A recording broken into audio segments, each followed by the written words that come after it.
Welcome to the Motoring Podcast, a BYD Sealion 5 DM-i special edition. Hello, I'm Alan. Hello, I'm Andrew. Okay, so we're having a new BYD sea mammal to describe and discuss. Well, it goes along with all the other sea mammals. Yes. Is there a hierarchy that you know of in the naming? No, there is no hierarchy that you know of in the naming at all, because it's actually, I have it here. And I can read you the hierarchy if you so desire. The ultimate is like the blue whale, and then the bottom, the smallest city car is, I don't know, the otter or something. Well, the trouble is, vole, right? Water vole.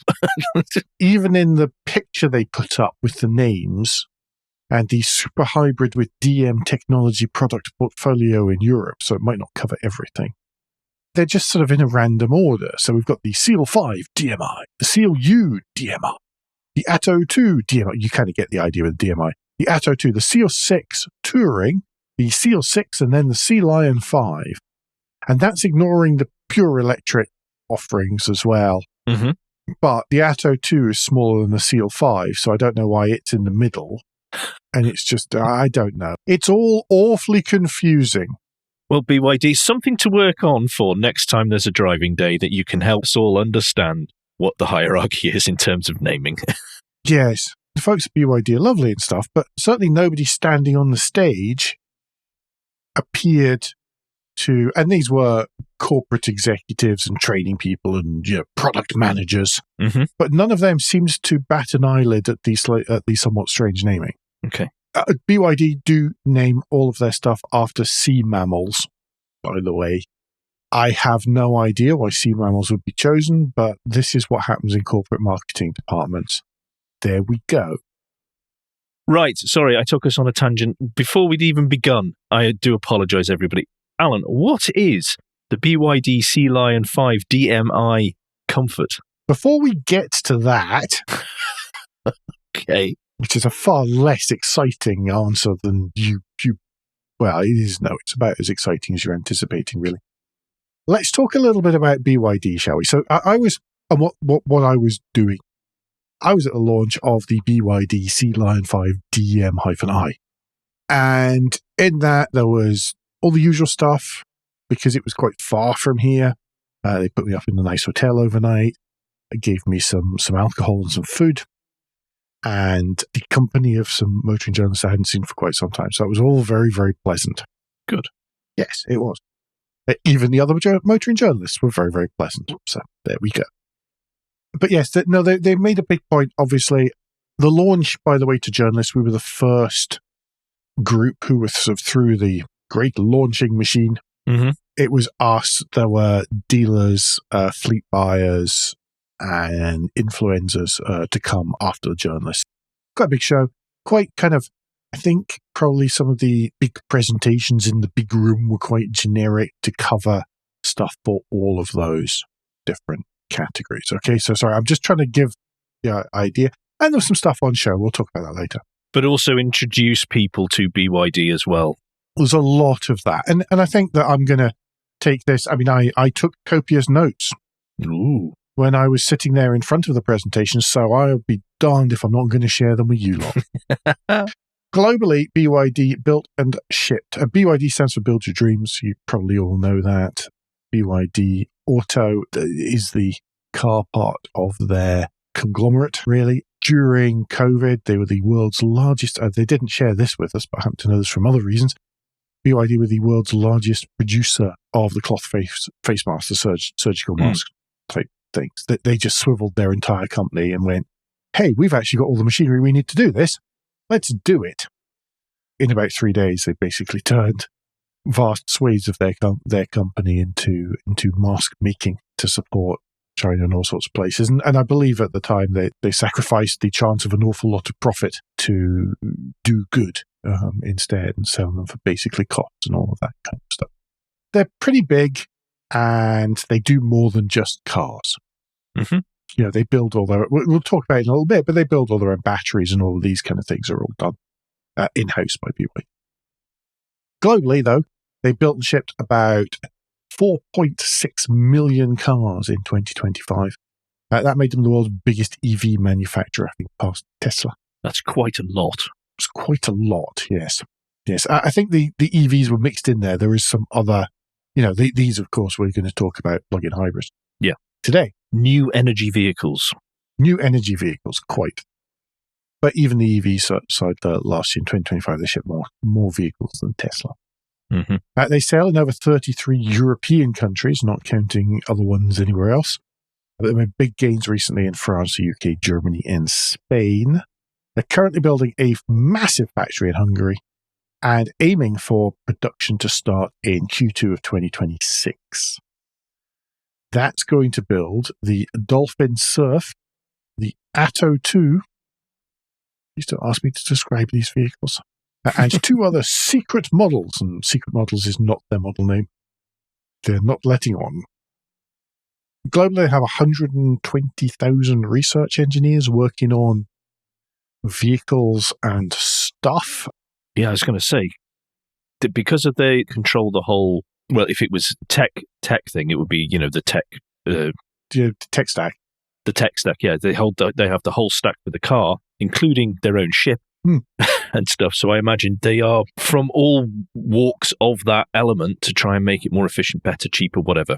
In the same style as Hyundai and Kia as well. They're very much in that particular space too. That's a whole vertically integrated job.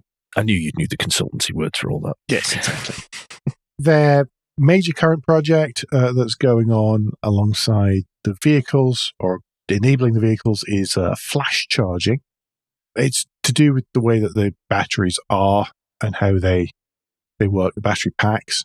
They call them their blade batteries. Yes. I don't really know why they're called the blade batteries. They just say it an awful lot. Yes.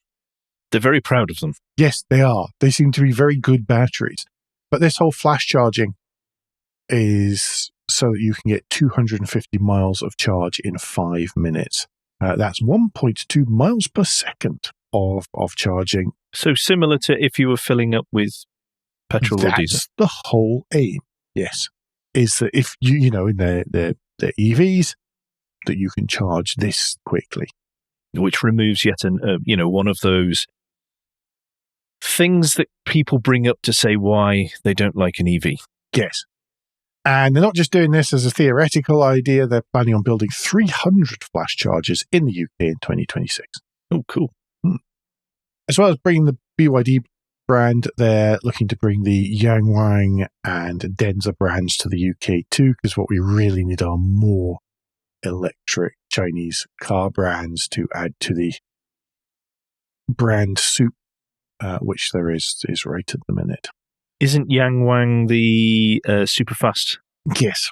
That was all about going to be like heavily computerized, shall we say. There was a slide on that, which I didn't include in our shared notes here. But I think it is the Yangwang Superfast. You've obviously been paying attention to some of this stuff. No, I do occasionally read articles for our weekly news show, Yes, they're claiming it's the fastest car in the world, officially certified Nürburgring lap time of 6 minutes 59.157, and a top speed of 496.22 kilometers an hour. I'll let somebody else work that one out. That's properly quick. Yes, officially certified by ATP Automotive Testing, Papenburg in Germany. They do some things which are quite impressive and quite complex, which isn't bad from the people who built they built the world's first mass-produced plug-in hybrid electric vehicle, and in 2008. BYD also built commercial vehicles, of course. There's 98,000 electric buses on the road already. Not necessarily all in the UK, but you will see there are a lot of electric buses that are BYD branded in the UK. They also build forklifts, etc. All sorts of little commercial stuff. Mm-hmm. Last but not least, energy storage units. If you're an expert in batteries, it's a sensible thing to be going off into a tangent of. There are 75,000 of those in the world already. Great thing about energy storage units, of course, is that they're a good way of using up batteries from your cars if you've got spare ones or whatever else, and absorbing any excess capacity you might have there. And also end of life. Yeah. The Sealion 5, however, to go back to the question you asked me some minutes ago, Andrew. The Sealion 5 DM-i is mid-sized SUV. It is about the most popular segment in the UK and Europe. Think of it as Nissan Qashqai size. Okay. That is basically it in your mind. It's Nissan Qashqai size. The DMI in the name shows that it is a plug-in hybrid electric vehicle with BYD's super hybrid PHEV system. What that means is that it is EV first, as opposed to an engine plus some battery. It's an EV with an engine. It's not, for the sake of clarity, a range extender hybrid. The engine can drive the wheels without the battery. It is connected to the wheels physically through a magic gearbox. We can't actually work. I'm looking back through all my notes and the press release. We can't tell you if it's a CVT or a traditional automatic. I suspect it's probably related to a CVT. Either can power the wheels. Okay. That's what it is. It is an EV first plug-in hybrid. We'll talk a little bit more about what that means in practical terms later on when we come to the driving section. Okay. BYD says the average price for a petrol SUV in that sort of CD SUV segment is £31,568. As a result, the two Sealion 5 trim levels straddle that line. First is the Comfort trim, which comes in at £29,995 on the road. And at £32,995 is the Design trim. So obviously, Design trim is more designy than the Comfort one. Ironically, a Design trim includes more comfort than the Comfort one, but there we go. Thanks, marketing. Nobody actually buys new cars outright these days, especially not in this sort of segment. Those numbers turn into £299 per month with a £1,999 deposit Comfort spec and £319 a month with a £2,999 deposit for the Design spec. Both of those prices are based on 49 months, 6,000 miles per annum, and that comes in at 2.9% representative APR. Those other deals are probably available. That's just what they showed us on the big screen, and that's what happens when you go to the... Well, it's roughly what happens. We'll come back to that when you go to the finance part of their configuration. Okay. In case you haven't noticed, they are competing on price. They're competing a bit on kit, and they're competing on practicality. Okay. Those are like the three pillars of all of this. And I want you to bear those in mind as we go through, as you listen through this. The phrase price of a petrol, tech of a plug-in was repeated many times in the stage presentations. Comfort trim gives up to 616 miles of combined fuel and battery range. It comes with a vegan pleather interior, 12.8-inch touchscreen, 8.8-inch driver's display, intelligent and active cruise control, Android Auto, Apple CarPlay, and keyless entry, all as standard. Okay. Design trim builds on that. You get up to 631 miles of combined range, and those are combined on the WLTP, by the way. Okay, so that's WLTP, not the Chinese one. Right. No, Okay. those are WLTP, not Chinese. So set up to 631 miles combined range. That's petrol and electric. 360-degree cameras, heated front seats, electric tailgate, and wireless smartphone charging. Okay. Which isn't bad. There are 4 colors available. Well, no, there's one color available, but there are 4 choices. 4 choices of exterior tone. You can have Atlantis blue, which is a lot like the sort of Mazda Mica blue. Blue Mica. So it's really quite nice. It's maybe a little bit more blue than that Mazda one. It's quite a nice color. It's distinctive without being offensive to anyone at all, unless you're sort of like a diehard Celtic fan or something. That is the non-taxed option. And it's the color as well. That's good to see. And it's the color, yes. So we actually have here is a non-color tax because the Obsidian Black, the Time Grey, which is a sort of graphite metallic, and Polar White are all £850 each. Well done, BYD. You are going to teach people to not select those by charging them if they were going to be silly.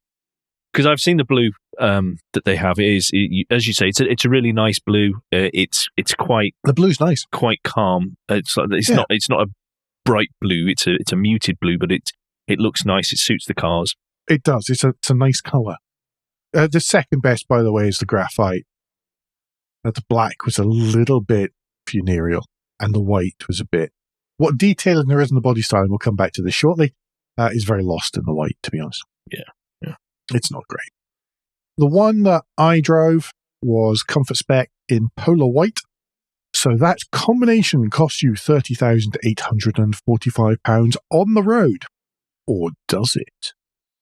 Because if you go in and use the Santander-powered finance calculator on the BYD website, you magically get a discount of £1,569.39.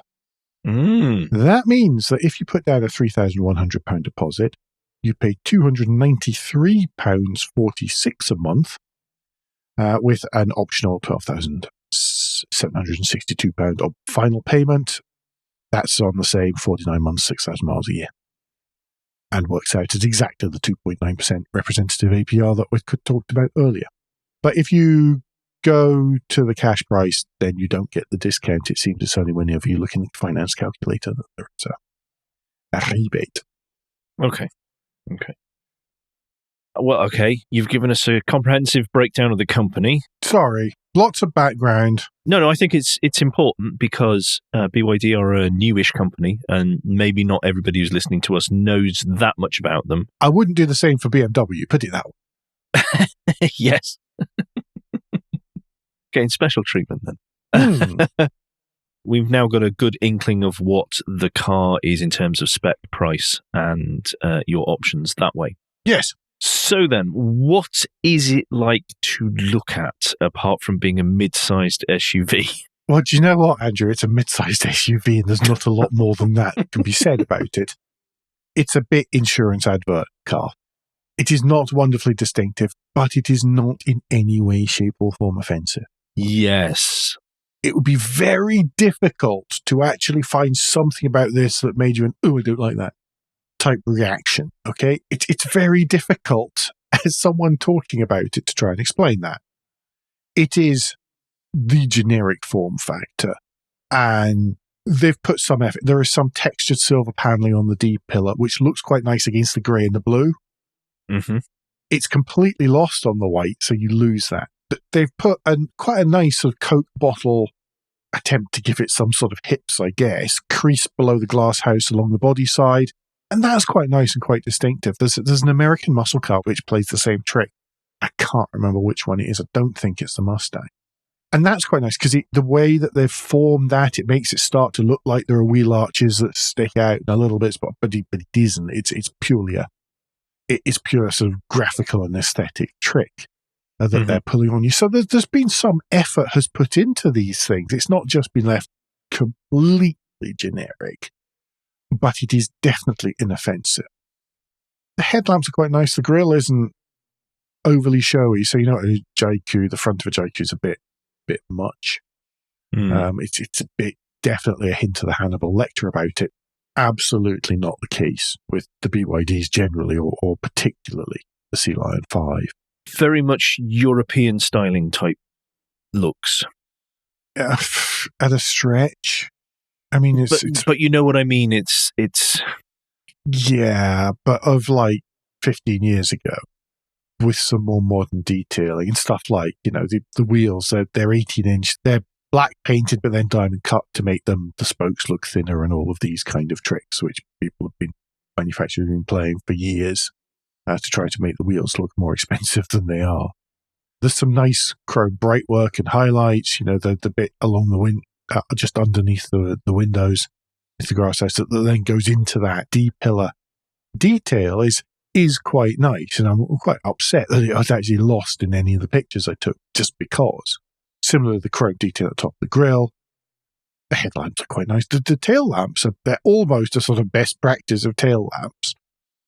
But they are there, they exist, they're clear, that they do tail lamp stuff, and that's where we can talk about it. And that's where it sort of sits in the whole thing. Remember earlier on, I was saying we're talking about price, we're talking about practicality, and we're talking about features. None of those come into the looks. The looks are, okay, let's not offend anyone. Yeah. It will work anywhere in the world. Nobody's going to have a problem with it. You will struggle to remember what it looks like well enough to pick it out of a police identity parade. It's an everyman car, and it's if it was sitting on the driveway outside, they wouldn't necessarily know what it was, but they wouldn't go, God, what have they bought? They'd be more likely to go, oh, that's quite nice looking.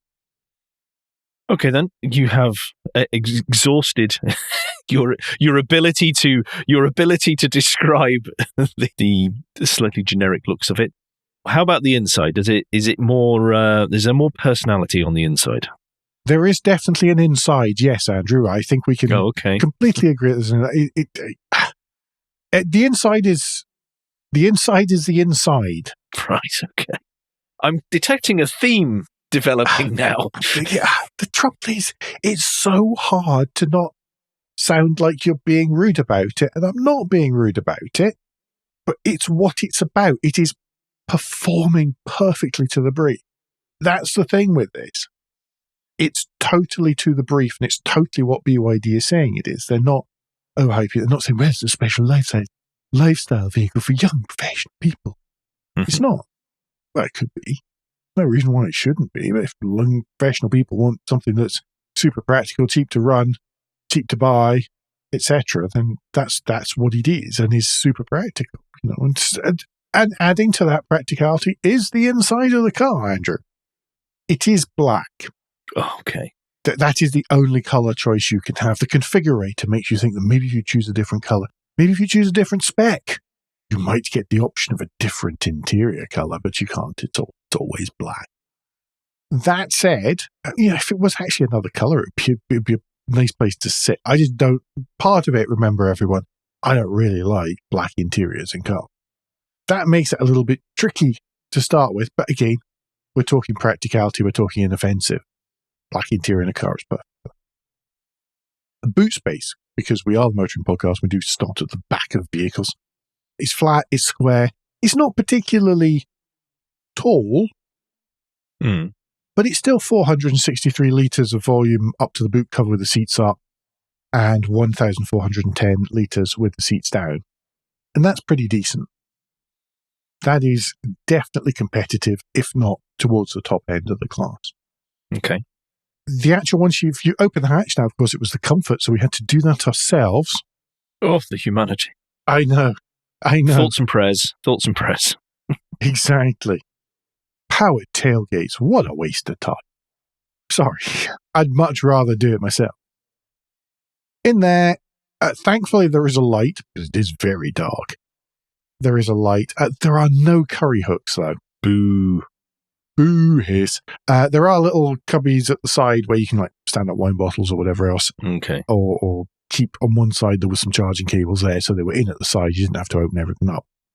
What did surprise me was that it's a plug-in hybrid, and there was an undercroft. Oh, wow. Because normally when you got plug-in hybrid and stuff, they put all the batteries up at the back. Yeah. Now, one of the things about the blade batteries is that the blade batteries are very thin. So what they've done is they've put the blade batteries underneath, much like you would expect in a pure EV. Mm-hmm. That means they can have space actually under that sort of normal boot floor. So the boot doesn't get compromised. Yeah.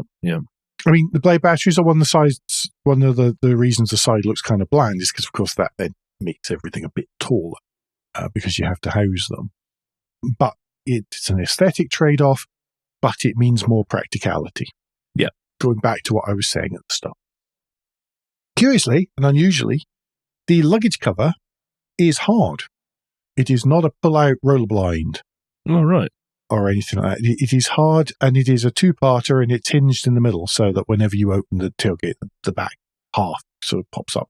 That means you can use it as a coat or hat shelf as well, and it means it's better at sort of keeping any noise and whatever else out because it's got a little bit more weight than just a piece of cloth or mesh. So that was a surprisingly good quality part of it. Mm. Moving around to the rear seats, no 12 volt or anything back there that I could find. Okay. Rear seats. They're broad, they're flat, and they sit sort of almost 3. Okay. Instead of being sort of 2.5, it is sort of 2 3/4. Okay. I don't want to sound like I'm being demeaning. I'm not. Again, it's back to practicality. That might well be a popular winning decision with minicab drivers or similar private hire drivers. Again, also lots of knee space and nearly no transmission tunnel intrusion. And the rear doors opened really quite far as well. Mm-hmm. Lots of easy to get in and out. Plenty of space. I only sat in it briefly, but plenty of space when you're in there. You could sit behind yourself, etc. Yes. Each of those back doors has a small cubby. You can maybe fit a bottle of water in there. And there's a mat pocket in the back of each of the front seats. Central armrest folds down. There is a pair of cup holders in there as well. Okay. They're sort of permanently there as opposed to any sort of fancy, flippy-outy, lovely mechanism-y type setup. In the middle, between the front seats, but for the back seats, there's a pair of air vents. There's another little storage hole that you could lose a mobile phone into, and a pair of USB-C charging ports. One of them has a single lightning flash on it, and the other one has a double lightning flash on it. So I don't know if it's a much higher output and could possibly power a laptop or something, as opposed to just charging or powering a phone. I'm not quite sure. Okay. All the seats are black vegan pleather. Okay. I don't know if that means the pleather is made from vegans, but I suspect it's made from oil-based products at some point. They're vegan pleathery. They just feel like mid-range leather. Be exactly what the marketplace is expecting if you were going in and buying one and you didn't know anything about the company. Yeah, basically. Yeah. They're perforated, so you're not going to stick to them like old vinyl seats. It is very dark in the back, but that's just because the headline is black, the seats are black, the carpet's black, the door trims are black. They have tried to alleviate it a bit. There's some silver plastic bright work on the doors and then around the air vents in the middle. There's a little badge that says BYD Design as well in the middle so the backseat passengers can admire it. And they have there's some contrasting orange stitching as well on the doors and on the seats. It sounds like it really needs like a decent-sized bit of glass in the roof. Yeah, or just another colour. Well, yes, that's a different colour. There is a low window line, though. That's one of the things. Often when we say, the back of the car is very dark, it's because there's that very sharply rising shoulder, which we've discussed. Dynamism and everything. Yes. This doesn't have that. This has a low, flat one, so that even if kids are in kid seats, kids can still see out the windows. Well, that's good.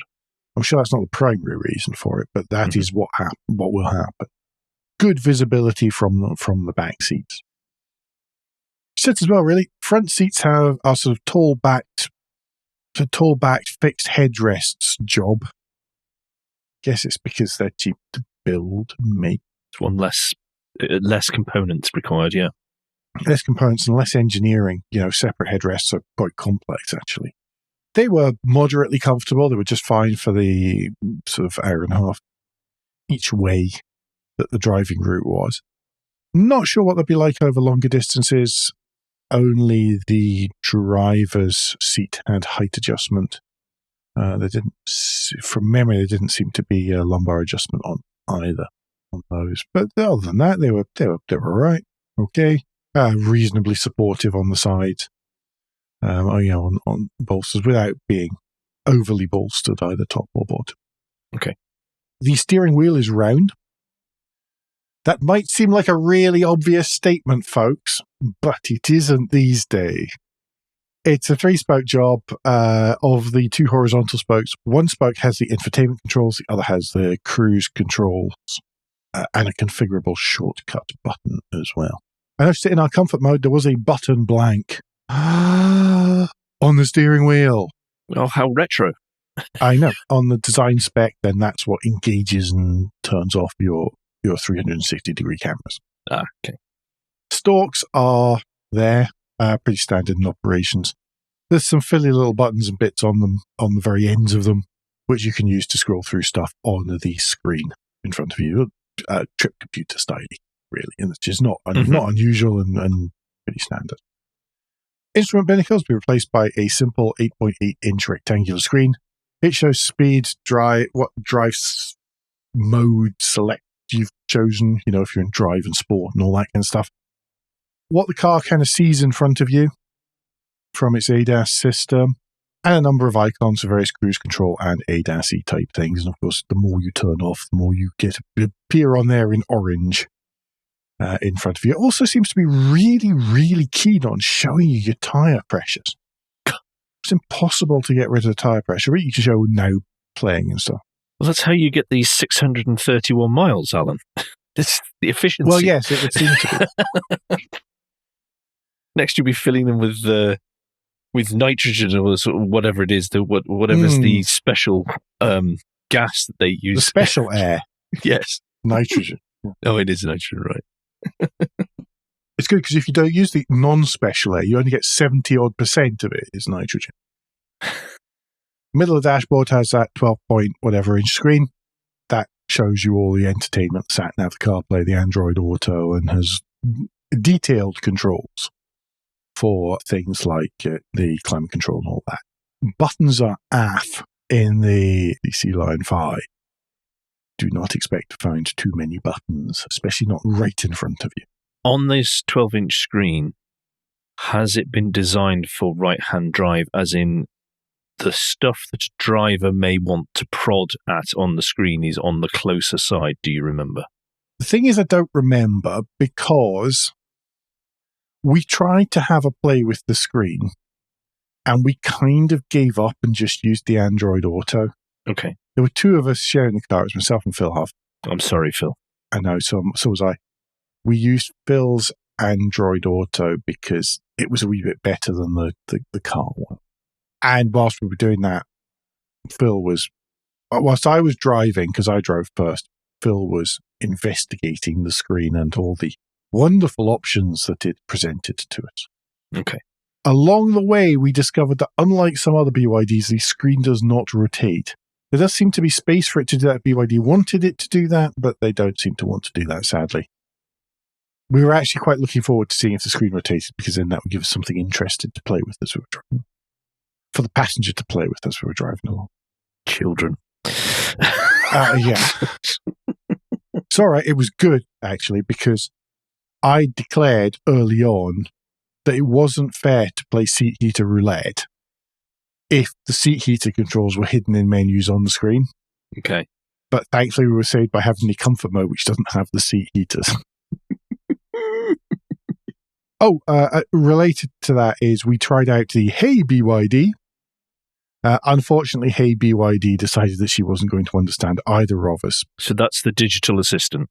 That's the digital assistant. It was perfectly okay. We asked it some pertinent questions about Chinese politics and she refused to answer them. Asked about the weather and it was okay. But do you know what? My phone does that. I can do that with Siri on my phone when I'm driving if I want to. On the other hand, I can just either look out the window and see what the weather's like, or I can wait until I've stopped. No, we must be able to do whatever we want whenever we want it. Immediate gratification, Alan. Come on, that is society today. Yes, it is. You're right. However, the dashboard is a sandwich of materials, is what I've written down here. It's unless you like buttons, it's perfectly attractive to look at. It's a soft touch black at the top. There's a sliver of silver plastic. Then there's a swathe of dust-attracting piano black across the middle. There's a bit more soft touch, and then there's another fillet of silver plastic that leads down into the center console.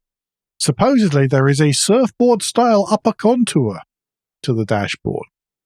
I don't know what that means, but the chap who's in charge of all the training was very, very pleased by it, so I felt I should pass it on to everyone. No matter how hard you squint at the photos, you still can't see it. I looked at it in person, I still couldn't see what a surfboard-style upper contour was. Answers on a postcard, please, to Alan at Motoring Podcast. Yeah. Moving down, sort of between the knees, between passengers' knees, I guess. The center console starts with a pair of very low-set vents, air vents. There's a phone storage space underneath those, and it leads back to the driver selector nubbin. There are buttons around the driver selector nubbin.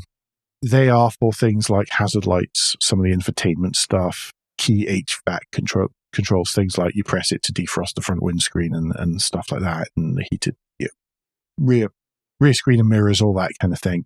There are actual genuine buttons. Yeah, quite low down though, aren't they? Yeah.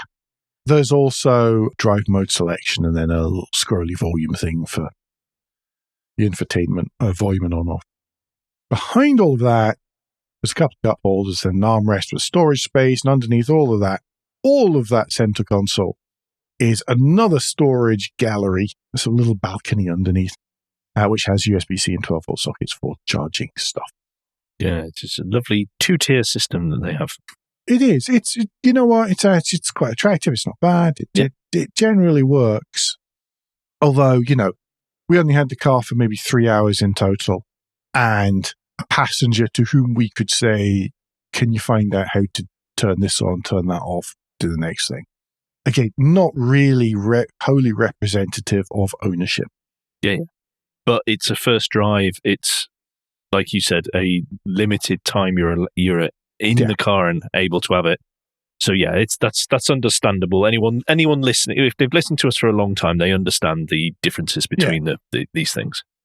So I wouldn't judge that, because I think in real life you'd kind of know, roughly where the button is, and for example, defrosting the screen is something I very rarely have to turn on whilst I'm driving. Yeah. It tends to be before I move away, or I'm waiting for the car to defrost, at which point it's okay to look down and go, oh yeah, it's the second one in from the back. So that didn't fuss me too much. Okay. And the Hey BYD thing would actually, do you know what it did actually do? I should probably be talking about this on the tech. We could actually make it put the windows up and down.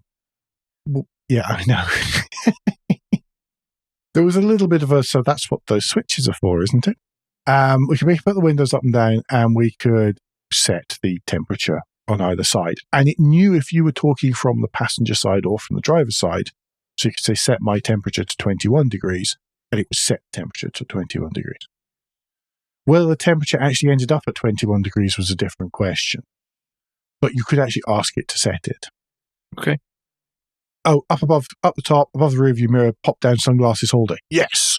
And a pair of matte lights. Okay. And whenever you put the visors down, you opened a little slidey thing to see the mirror, then it turned on little lights above the vanity mirror as well. And it did it automatically. You didn't have to slide the thing open and then flick a little switch as you do in many mainstream cars. Okay. So those are just nice little touches. Like I say, I'm sensing a bit of a theme. Driving-wise, though, what's it like driving? Well, you can go forward, you can go backwards, and if you want, you can turn the steering wheel thing, and you can go left and you can go right in either direction. Well, it seems to have the bases covered then.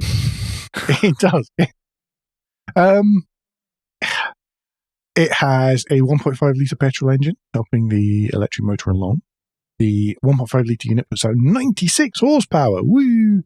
Because it's been tuned for efficiency. Okay. But combined with the electric motor, it puts out 212 horsepower, which means that it boasts and can create a 0 to 62 mile an hour sprint in 7.7 seconds, according to the specs. Did it feel like it could?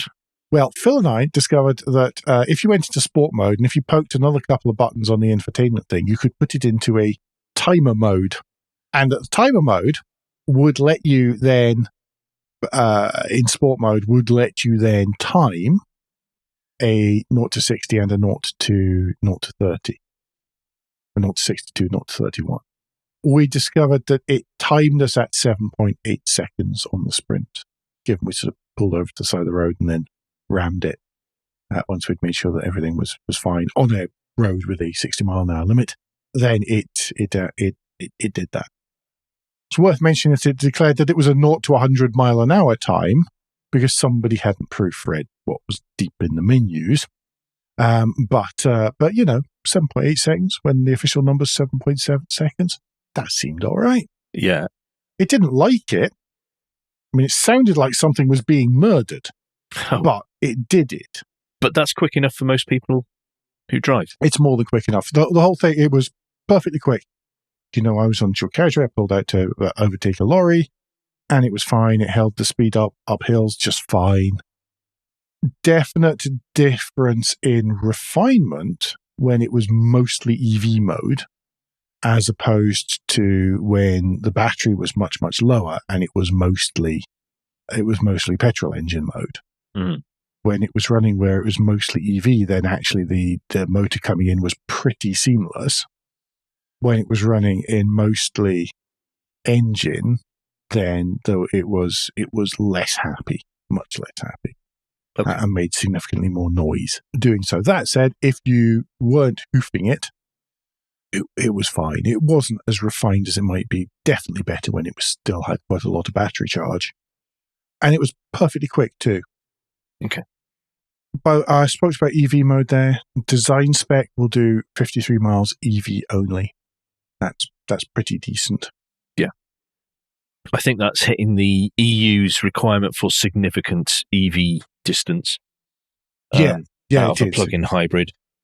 And also, if we relate this back to a story we covered a few months ago about the actual reality of EV and plug-in hybrid ownership, 53 miles will cover most people's week for distances they actually use their cars for. Yeah, and more regen. If you're doing that in urban and semi-urban areas, then you're going to get the regen. It's going to work better. You can change the regen and everything as well, so you can configure that kind of stuff should you want. Mm-hmm. Handling, ride, steering, firmly in the fine category. Primary damping's a bit wallowy, secondary's a bit jittery. The steering doesn't really give any feedback. If you hoof it into a corner, it will understeer in a very safe manner. It's fine. It's safe. There is nothing about it which is going to catch people out. It's definitely not in any way dangerous. It could be tuned a little better for a little more comfort, just to sort of take, things don't quite damped perfectly, and some bridges you were hitting the next one as the car was still recovering. But really, between Phil and I, there was still even quite a lot of debate about this, because we decided that really it was fine. Unless you were concentrating and trying to do something that was going to test it towards the limit so you could work out what was what, then it was going to be just fine. And most people would never notice, find a reason to those. It definitely wasn't in any way sick-making or any of the other things that really matter when you've got kids in the car. Mm-hmm. It was perfectly fine. It was good. It's never going to be in any auto car best handling day ever. But let's go back to practicality, low price, and kit. And, those, it doesn't really matter. It's perfectly fine. You're never going to say, I'm going to take this, I'll take the BYD for this trip because it'll make it fun. What it will do is it'll make it stressless. Okay. And fuss-free. I mean, which is the whole aim of the car. Again, what the average person on the street is looking for. Yeah. This is not a car enthusiast car. Technology then. Yes. Talked a little bit about the Hey BYD thing. I think we've covered that. It was adequate enough. He could do stuff, but would you ask it to put the windows down? No, you'd press the little switch because you're human. In reality, someone will try that, and if it doesn't work first time, they'll never try again. Then it's there, but it doesn't matter. It's a fun show-off thing, and you know what? If it works when you're showing it off, that's just fine. BYD boasts a whole bunch of level 2 ADAS features, and they had to give us a whole slide about it, and this is the bit that makes Andrew turn puce. Well, I like the fact they're saying level 2 only. Yeah. Well, they're not. You might have noticed there's not a lot of overselling going on here, which is quite nice, to be perfectly honest. It's quite refreshing. Mm-hmm. But you get adaptive cruise control, you get intelligent cruise control as well, front and rear parking sensors, lane departure assistant, forward and rear collision warning, which was pretty twitchy in places. Yeah. It was the one bit that got a bit annoying. Okay. It wasn't a huge fan of narrow Welsh lanes. where we were having to dodge a little bit because, of course, the day that all of the cars were going along them, because there was a car launch, was the day that they were out cutting the hedgerows. So there were sticks and all sorts of stuff across the place, whilst also trying to make sure that, trying to avoid so you didn't puncture the tires and all that kind of fun stuff. That sort of set it off. It was quite bad situation. Okay. Rear and cross traffic alert and braking seemed to work. The door open warning warned you when the door was open. Blind spot detection worked just fine. It did have quite an annoying "are you paying attention" camera thing mounted on the A-pillar. Oh, on the A-pillar?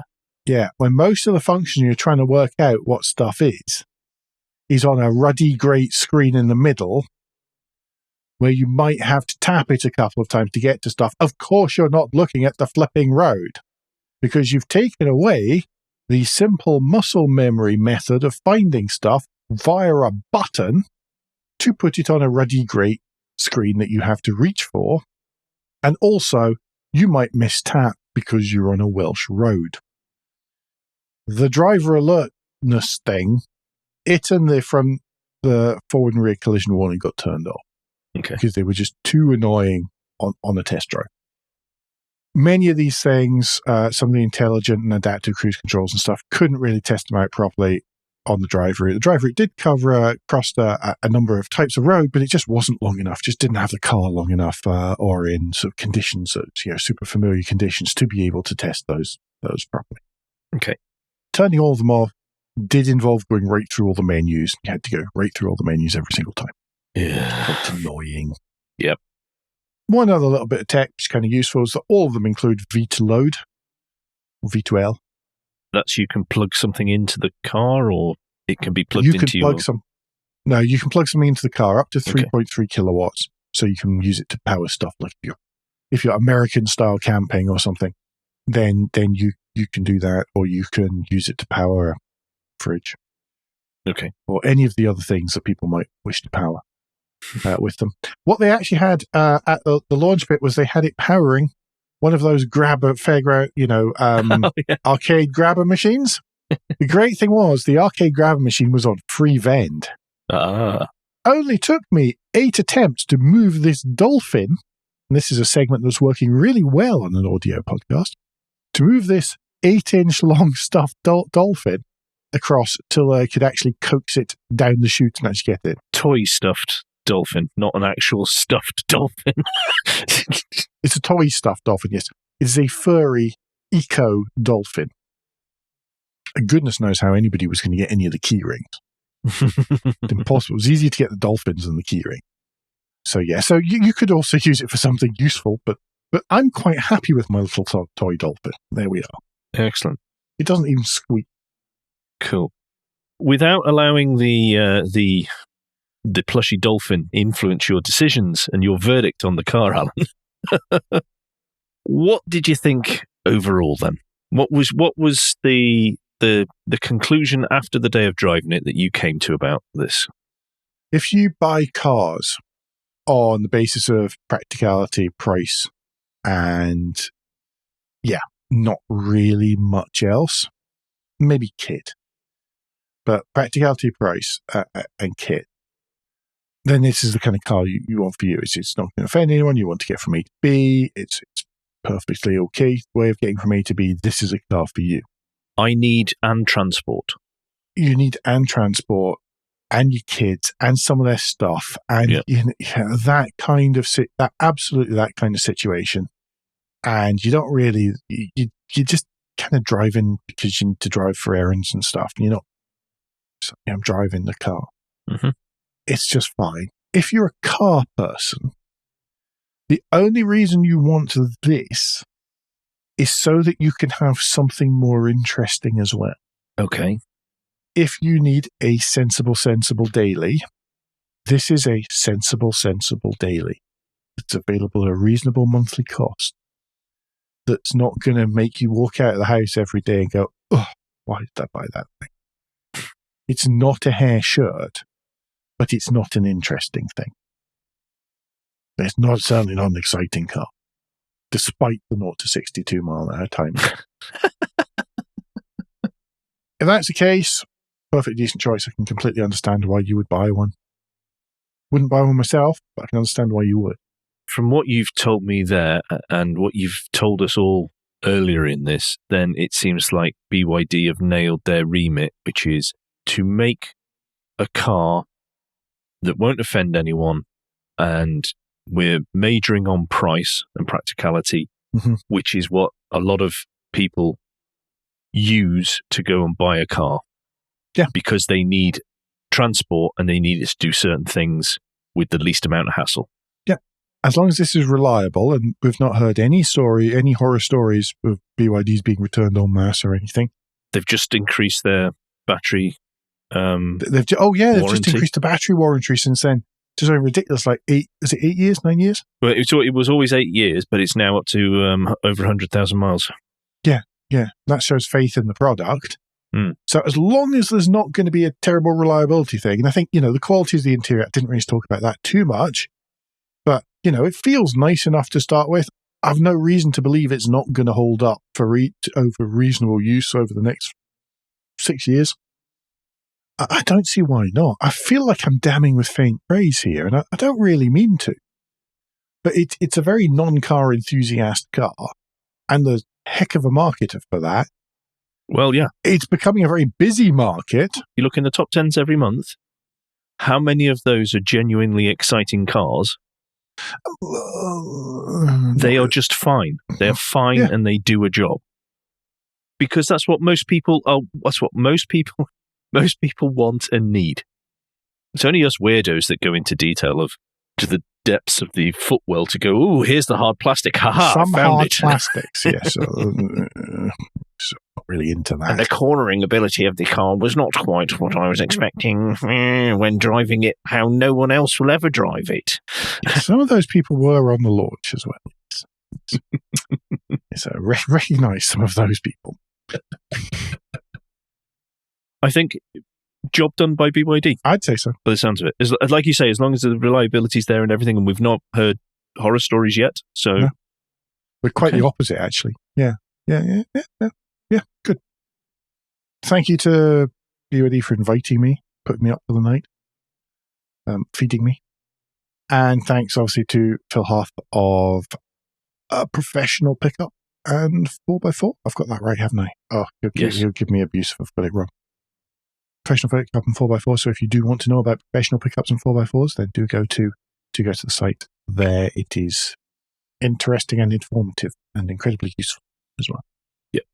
Otherwise, don't forget between now and next time, give us any feedback, share your thoughts of the show at motoringpodcast.com on Blue Sky, at Motoring Podcast on Instagram and Facebook, or via the contact page of www.motoringpodcast.com, the hub of all our activities. Please don't forget to leave a review and rating on Apple Podcasts, YouTube, or however your podcast app lets you do such a thing.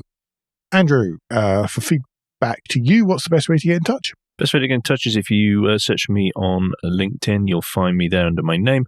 And Alan, if people want to know even more details about the BYD Sealion 5 DM-i, what's the best way for them to do that personally? Best way is normally Blue Sky, where I'm at AJP Bradley. That's BIADLEY.bsky.social. We'll be back before very long, but until then, I've been Alan Bradley. I've been Andrew Clues. And safe motoring.